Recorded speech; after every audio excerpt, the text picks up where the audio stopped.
Hello, everybody, and welcome to episode 76 of Therapy Thoughts with Lindsay. We've had a little bit of a, 3 week break or something like that, but we are back in business today, and Randy Cash is there through the computer as always. Hey, Hey, how you how's it doing? going over there? Fantastic. How are you over there in your new digs?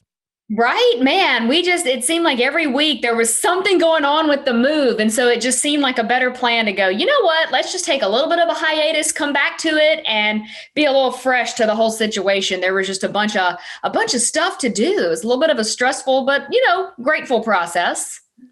Moving is definitely a process. There's a lot involved, and you really come to realize how much stuff you've acquired over the years, you know?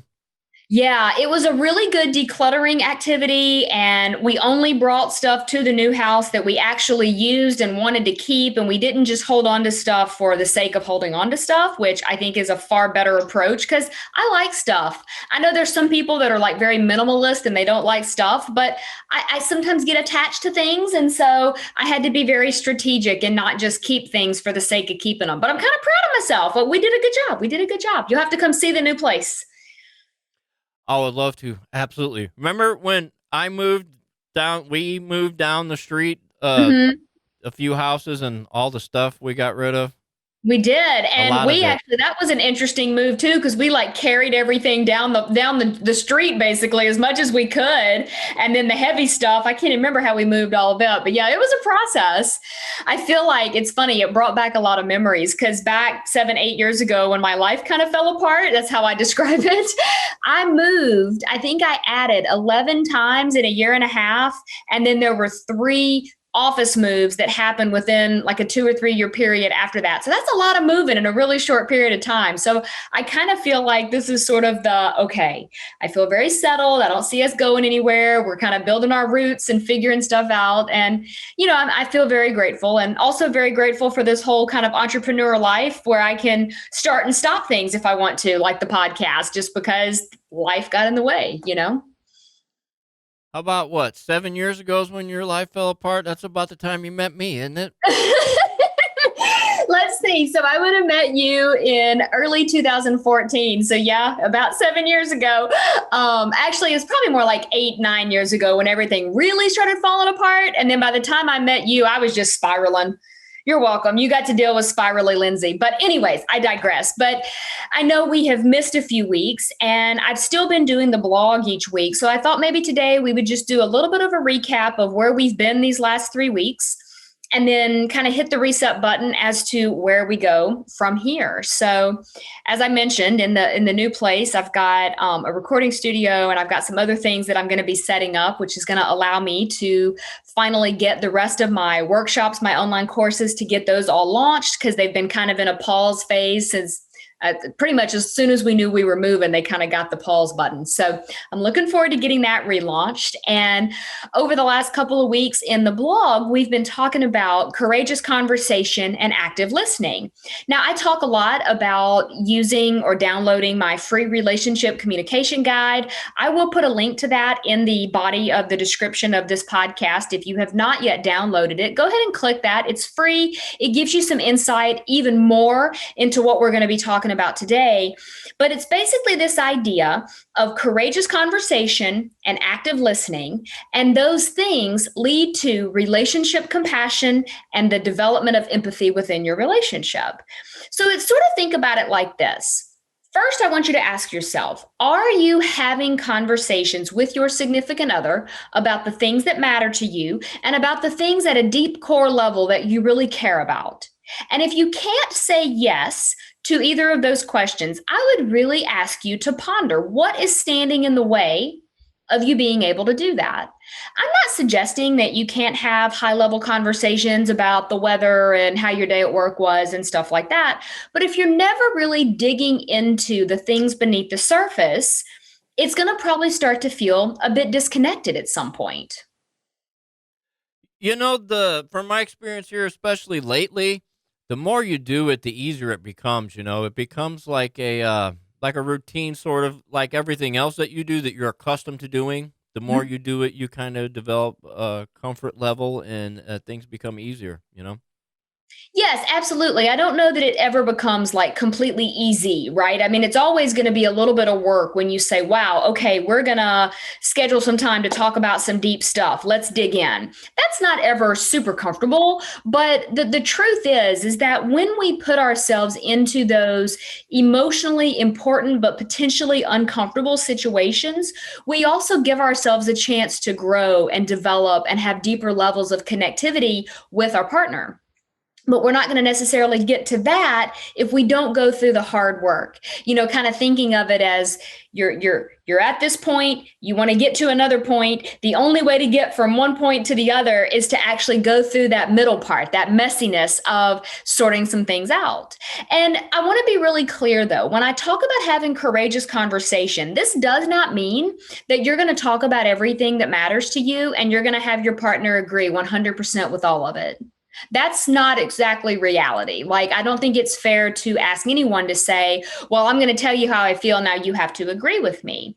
But there are healthy ways to agree to disagree or to just use that relationship compassion to say, oh, how interesting. Okay, so that's how you feel. That's your point of view. Here's my point of view. Let's see where we line up. Let's see where maybe we don't line up and compare notes, so to speak. It doesn't have to be, a blow up argument. And that's the importance of courageous conversation. But you've got to also incorporate active listening. So first you have to bring your courage and say, I'm going to talk about the things that matter to me.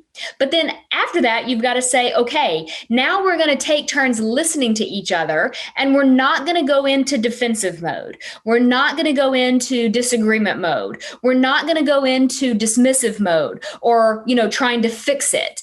We're just going to listen. We're going to practice that idea of saying, oh, okay, so you're telling me how you feel. Let me check in with you and make sure I understand how you feel. And then maybe I can tell you how I feel. But it's not about arguing. It's not about disagreeing. It's about developing compassion within your relationship to really hear where the other person's coming from. I coined this new phrase here lately. I call it me-ing, like me, and ing, like as an action, Okay. making it a Mm-hmm. verb. Because when you Mm-hmm. are making things all about you, me, Mm-hmm. when you have Mm-hmm. courageous conversation, you can't meing. You got to stop and listen. And that's the Mm-hmm. time where you can't make things all about you. It's about making things about the other person, in turn, making things about us. Does that make sense? I totally agree. That's a really great, yeah, I'm gonna have I to maybe know. steal that, but I'll give you credit. But no, that's a really great example because it's okay to have your thoughts. It's okay to have your opinions. It's okay to feel the way that you do, but it can't be all about you all the time when you're in a relationship. It just doesn't work. And I hear from couples all the time that'll say, I just don't know how we got so far apart or how we drifted apart or how did we get to this place? And one of my very first questions that I ask is, well, how often do you sit down and talk about things that really matter to each of you? When was the last time you sat down and shared your opinions about really important topics, and that you did it in a way where it didn't feel rushed or it didn't feel like if you share your opinion, your partner's going to get mad at you and vice versa? Yeah, they are called courageous conversations, I guess, because they take a little courage to get them going, But like I said earlier, just from my experience for me, it's getting easier to do them and start them, which I think is probably the hardest part, getting the thing started.